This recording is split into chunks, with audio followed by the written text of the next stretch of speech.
WNST morning. I did not get a chance to hang the Purple Festivus lights here in the studio, but they are coming here by the middle of the week. I promise you that. I do have my purple Santa Ho-Ho hat on, and something about being in Cleveland for 36 hours this time of the year. Maybe it's the familiar scene of Higbee's in Tower City there, or so many of my friends out there, but I'm feeling a lot more seasonal, a little more extra eggnog in my morning coffee here on the back end of a Raven victory. I am writing about the ghost of football past, present, and future at WNST.net this week, and I guess part of that was being in Cleveland on Sunday and having the Indianapolis Colts here. This guy is familiar with our theft of their franchise out there in his homeland, and he and I spent many afternoons together at Sporting News Radio and One-on-One Sports in Chicago.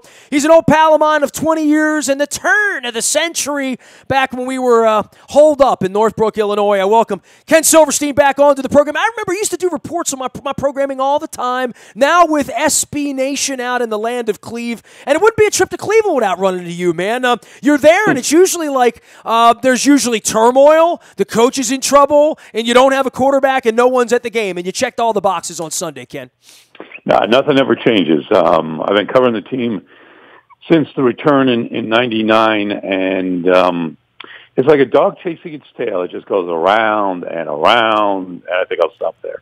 It really is kind of unfathomable. I mean, even Angelo's found out a way here to get a couple of ball players and hire Showalter and make a go out of it for 5-6 years. I mean, you would think at some point Cleveland would have stumbled into something. I'm friends with Phil Savage and George Kokinis. I was very close with Mike Pettin as well in his tenure there. That might have been the only bright spot they had out there.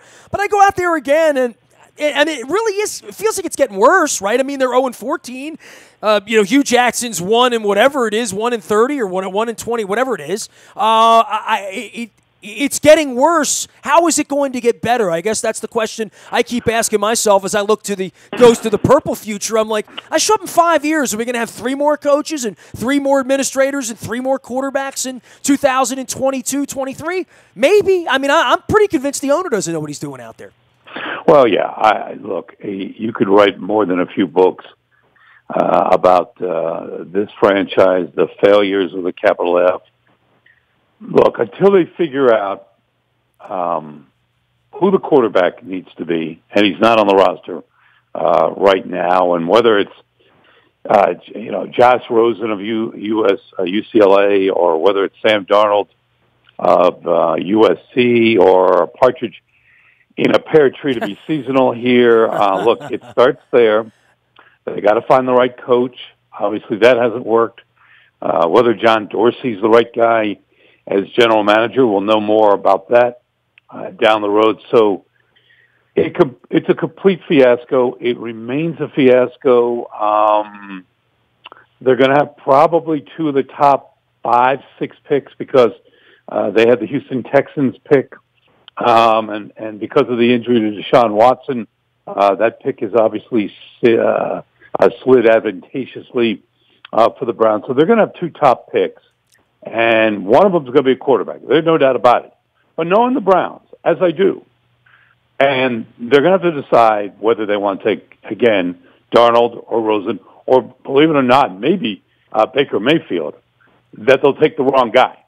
Because, again, they always take, for the most part, the wrong guy. So it's got to turn around. It hasn't. Will it? I mean, eventually, look, it has to. If you believe in probabilities, it has to. It just hasn't happened since 99. And I was talking to somebody there yesterday. Next season will be year number 20.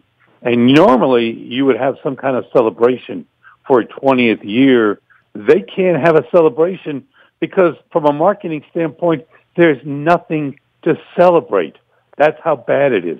You can't celebrate disarray. You just can't. Yeah, you don't have anybody like an old-timer to even bring back other than Joe Thomas at this point, literally, right? Like, there's no one of that era. Does anybody live there? I mean, we've talked about that this week around here. By the way, Ken Silverstein, my old pal from Sporting News Radio, now at SB Nation, and I always see him out in Cleveland, and no one's following it more closely. we're having problems here with empty seats, and I'm writing this series this week about the past, present, and future, and I look at it and say, what did you want from the Ravens over the last 20 years? Not, well, at least they weren't the Browns, you know what I mean? But, like, we've won championships here. We have Hall of Fame players. We have Hall of Fame people, quite frankly. I'm in business with one of them here in Brian Billick on behalf of the Living Classrooms Foundation. Cleveland did all the same things. They built the stadium. They had to build it up from scratch again and win people over and charge them too much and poor suckers' licenses and all of that stuff. And look at what flaming turd has been delivered to Cleveland for 2 consecutive decades, that we could have that here, or we could have had a Bidwell here, or another Irsay here, which you guys got.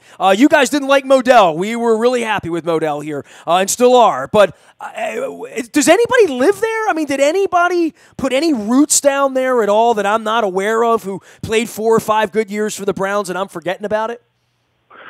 Well, it's funny you mention that, because one of the constant themes, we have a certain table that we sit at, and there's 4 or 5 guys who have been here, media people, that always sit together. We call it, and don't laugh too loudly here, we call the table the circle of knowledge, and it's 4 or 5 guys, veteran sportscasters here and who've worked elsewhere, who sit around, during or before any Browns game, and with a combined 171 years of watching Cleveland sports. Yeah, right? I got you.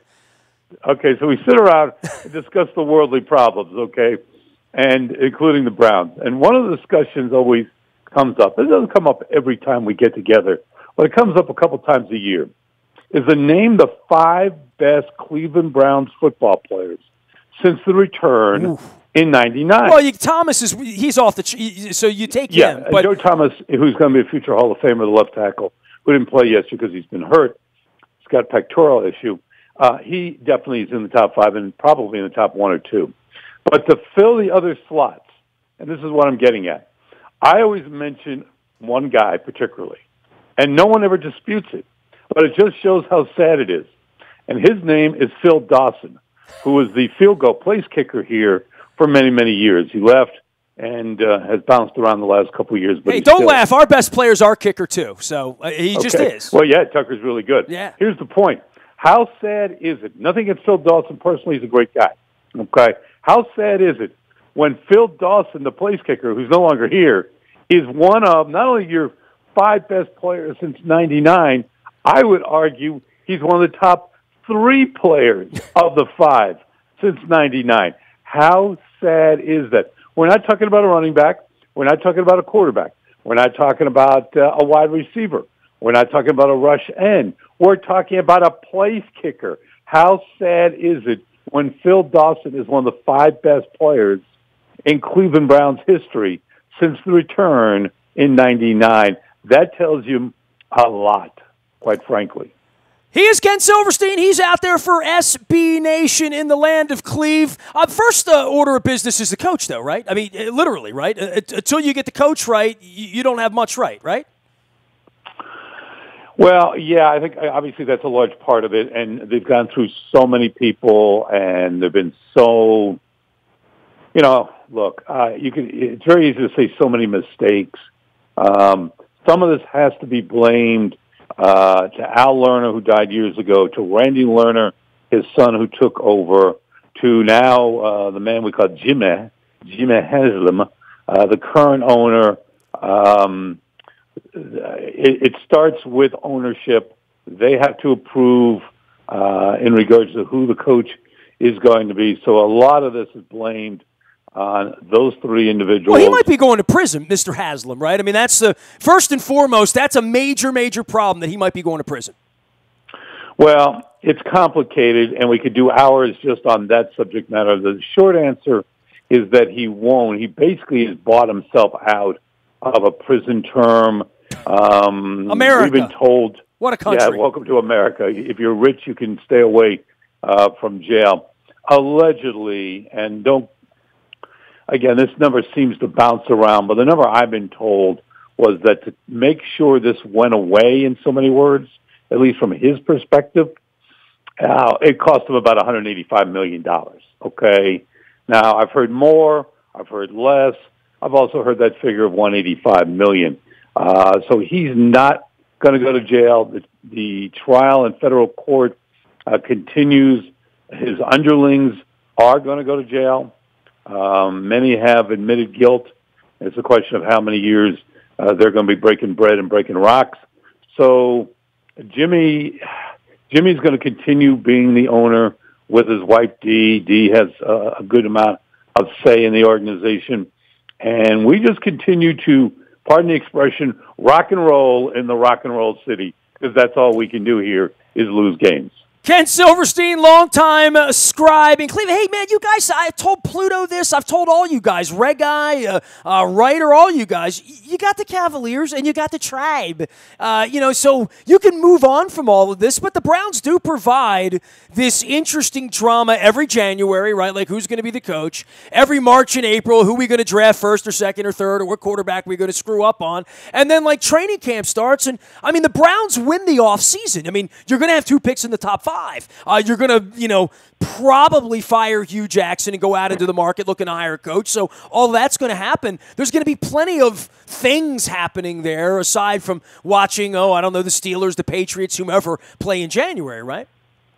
Yeah, it's one of the 10 commandments of Cleveland sports. Everything you pretty much mentioned. The only thing I would throw into the mix that's going to be a little bit different here in the upcoming months would be the future of LeBron James, on whether or not he will re-up or whether he will bounce to Houston or Philadelphia or Los Angeles or whatever the deal may be. But that'll be July of 18. So in the meantime, yeah, it'll be whether Hugh Jackson, and my guess is he will not be back. He shouldn't be back. At this point, he's 1-29. Yes, boys and girls, that is correct. That is the correct math. 1-29. Hey, but he should have been like Bill Parcells. He should have gone to the supermarket and picked the ingredients, right? Like, yes. I mean, that's part of the whole deal there. The whole thing's sort of baked in, and when that's not happening, old Jimmy's calling down the plays, right?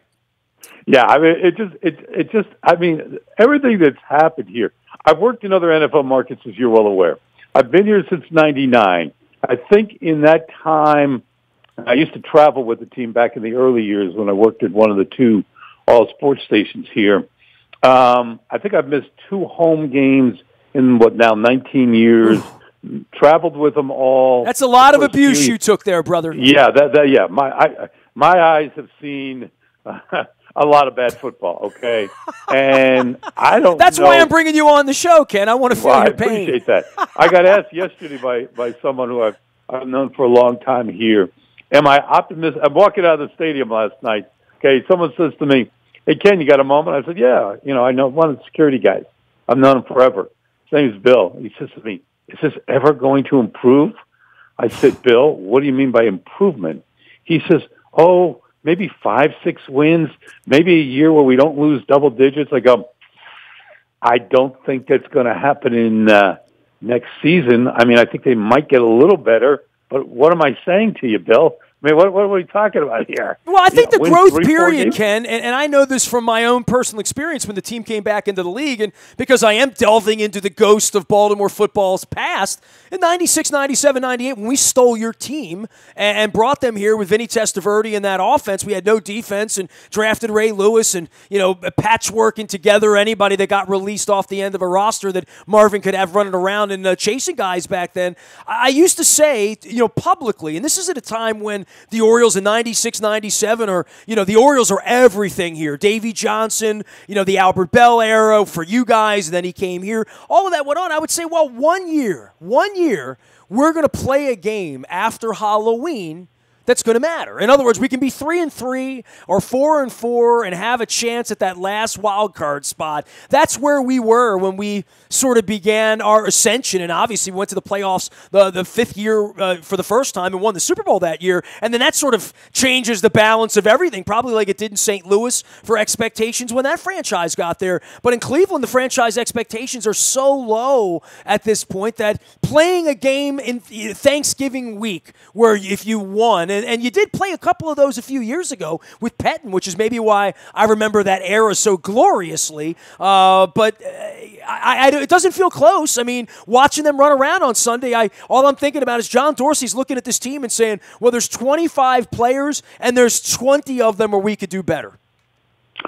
Yeah, it's a mess. They have missed on so many guys, and those that they have hit on, like Myles Garrett, the number one pick of the entire draft. I was talking to somebody yesterday about him, and he flashes, but then someone says to me, and I think he knows. He says, "Well, yeah, he does, but you know what? He's sort of a timid guy, and I don't, he's not a real warrior type, and I don't know if he's ever going to be, the dominant player, but he looks like he's coming off the almighty bus." You've heard that cliche a zillion times. So even when they have the number one pick, even when they get a guy that, is going to be a good player, but is he going to be a Hall of Fame player? A Hall of Fame player. Yeah. I'd say at this point, no.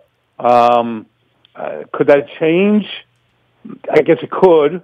But you are who you are personality-wise, and I'm not sure that you can have that kind of transformation if that's not in you to begin with. And what I'm talking about is what this individual was wanting was a Jack Lambert type of Ray Lewis type of personality on the field, and you don't see that with Myles Garrett. He's more of a reserved kind of guy, and there's nothing wrong with that. But if that slows you down from being the kind of player that they need him to be, then that's another issue for John Dorsey, the new GM, to figure out among a zillion others with his franchise. They got 2 more games at Chicago, at Pittsburgh. If they lose both, and let's say they do for this conversation, obviously they're going to join the Lions back, I guess, my memory, 08, I guess it is. The 2 teams in NFL franchise history to go 0-16. This one will be interesting on Sunday. Mitchell, or what we call him, Mitch around here, because he grew up not more than 15 minutes from where I'm talking to you from in Menor, Ohio, an eastern suburb. He was the number one pick of the Bears. The Browns had a shot at him. They decided not to take him. Knowing Mitch a little bit from his high school days here and his days at the University of North Carolina, I got to believe he is going to be stoked and ready to play. So we'll see. But 2 teams that are hapless, the Bears and the Browns, with 2 rookie quarterbacks playing on Sunday, Taberski. And we're going to assume, even though Hugh said in the postgame yesterday that maybe he will bench Kaiser, I'm going to assume at this conversation that Kaiser will start, so we'll have the 2 rookie QBs going after each other. If the Browns don't win Sunday, I can promise you they're not beating the Steelers at Pittsburgh. So move over, Lions. You're going to have company, assuming in a couple days, whatever the math may be, that the Browns lose in Chicago to go 0-15, which would mean that Hugh Jackson would be a whopping 1-30 with 1 game to go. But at least they have the number 1 overall selection. Ken Silverstein joining us here from the land of Cleve, covering all things out there for SB Nation, longtime sports radio pal of mine and one of my colleagues at Sporting News Radio back at the turn of the century in lovely Northbrook, Illinois on Techney Road. Ken, some thoughts about the Ravens coming in and where they are. They're certainly playing droves better than they did 2 months ago. I think a lot to like about the Ravens right now when you have the Weddles and the Suggs and the Flaccos and the Wallaces, these 30-somethings sort of being healthy and looking like leaders and looking, quite frankly, the way I think a Ben Roethlisberger or a Tom Brady looks hungry right now. They look hungry to me to get a chance to go to Jacksonville or Kansas City or wherever they're going to wind up going in a couple of weeks if they can beat the Colts here this week and beat Cincinnati next week. Cincinnati just rolled over and died on Sunday in Minnesota, so you'd like to think that the Ravens probably have the easiest schedule of all the remaining teams at this point. Buffalo has to deal with New England before it's all over with, but in the case of the Ravens, some thoughts about where they're going, and I'm sure you watched the 4 o'clock game and what happened to the Steelers at the end. It doesn't break anyone's heart. hard, except that it came at the at the benefit of the Patriots, whom we all can agree to hate at this point. But it's a hell of a football game, man. That's the reason you love football, sitting around at 4 o'clock watching that, right? Yeah, no, that was a great game. I thought the Ravens, except when they got stopped on basically the 1 yard line on 3rd and 4th down, I thought they looked really good. I thought Flacco threw the ball real well. I've always liked Joe throwing the ball. Obviously, he's won before the ultimate game. So, is he the best quarterback in the NFL? No, he's not. But you can win with Flacco. You can win with defense. You can win with special teams. We had your punter in the Hall of Fame yesterday. That's how good he is. Look, in a perfect world, would Ozzie like maybe better wide receiver play? Would he like maybe, even though the running game is okay, would he like maybe, a Jamal Lewis from years gone by? Yeah, obviously he would, but that's not going to happen right now. Are they a playoff team? Yeah, I think they are. Can they go deep? I would say no at this point, but they're not a bad team. They're not. We're talking about the Ravens here. And when you compare them to the Browns, what was it, 27-10? It should have been at least 34-10. The stop by the Browns on 3rd and 4th down were the two best plays they made basically all day, except for the long run by Isaiah Crowell after the stop that set up the touchdown for the Brownies. But other than that, I thought the Ravens were the Ravens. Didn't surprise me one bit. I don't think they played any better or any worse than I expected, other than not being able to get in on that 3rd and 4th down. You play a better team, you got to get in there. You got to find a way to score 6. Yeah, we played a better team last Sunday, and we saw how that ended up at the end, right? By a point, right? I mean, so that's just the bottom line. They know what a better team on the road in those conditions with an 11-point lead in the 4th quarter. You'd like to think that would be inside their heads come January to not let that happen again when they're getting ready for whomever it is, Jacksonville, Kansas City, New England, Pittsburgh, whoever's in front of you. And you say you don't know if they can make a deep run. I think they can win a game or two. You know what I mean? I don't expect them to win the Super Bowl at all.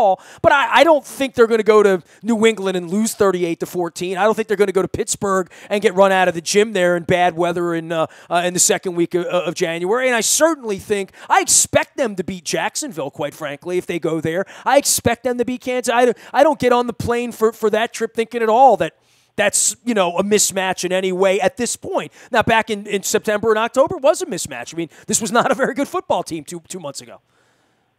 Well, I agree with you on Kansas City, and I agree with you on Jacksonville. Look, Jacksonville is really good defensively, but I'm not convinced the quarterback play is that good.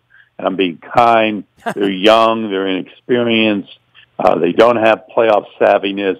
So I agree with you on Jacksonville, and I agree with you on Kansas City. Yeah, Andy Reid is Andy Reid, and he's got obviously mucho playoff experience, but I'm not convinced that Kansas City is that good a football team. So on those two, I agree with you.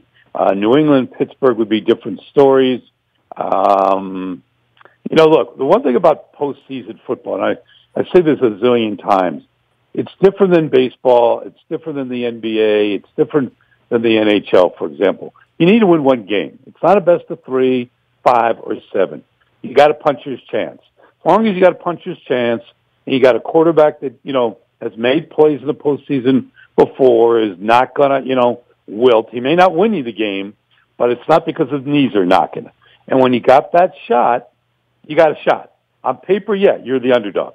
But you only got to win one game to advance. So, Harbaugh's not going to get overmatched. Coaching staff's not going to get overmatched. Quarterback plays okay, sometimes a lot better than that. So you got a shot, and that's all you can ask for is to have I circle back, to have a puncher's chance. As long as you got a chance, then it's up to, the guys who play and whether or not it's their day. But you could beat Kansas City, and I think definitely beat Jacksonville, because I think Jacksonville is going to be just so happy to be there that by the time they realize they need to play, you can get out of there with a W. I might watch the game from the pool if it's above 72 degrees. Ken Silverstein joining us here from the land of Cliff. Ken, so great to reconnect and have you on the show.